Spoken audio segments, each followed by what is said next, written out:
হ্যাঁ গুনগুন্দি বলো। কেমন আছো শ্রেয়াতার মা?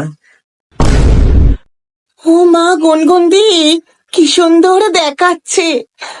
ও, কারোর সাথে দেখা করতে যাচ্ছে বুঝি? ওই কি যেন ডেটিং ফেটিং বলে। না শ্রেয়াতার মা, এখন ওসব আমি আর করি না। আমি বদলে গেছি। ওই তীর্থ অফিস গেল, ওর জন্যই খাবার বানাচ্ছিলাম। দাঁড়াও দাঁড়াও দাঁড়াও, এটা স্বপ্ন নয়। এটা সত্যি। সারা জীবন আমি শুধু সেলফিশ হয়ে নিজের কথাই ভেবেছি। কোনোদিন আমার সংসার, আমার স্বামীর কথা তো ভাবেইনি। তীর্থ আমাকে সবসময় ভালোবেসে গেছে, শুধু আমি ওকে অবহেলা করেছি। কিন্তু আজ আজ আমি ওকে ভালোবাসেছি, বাসবো, আজীবন বাসবো। আমি আমার সংসারটাকে সামলাবো শ্রেয়াতার মা। আমার আমার স্বামীকে আমি আপন করে নেব, ওর যোগ্য বধূ হওয়ার চেষ্টা করব। আমি তো তীর্থকে বলেছি, সামনের অ্যানিভার্সারিতে আমরা আবার নতুন করে বিয়ে করব, নতুন করে নিজেদের জীবনটা আবার শুরু করব।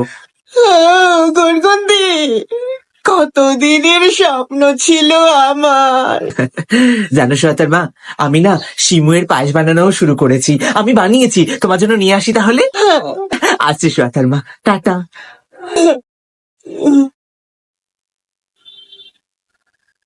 এক সেকেন্ড, আজ তো এপ্রিল মাসের 1 তারিখ। গুনগুন্দি!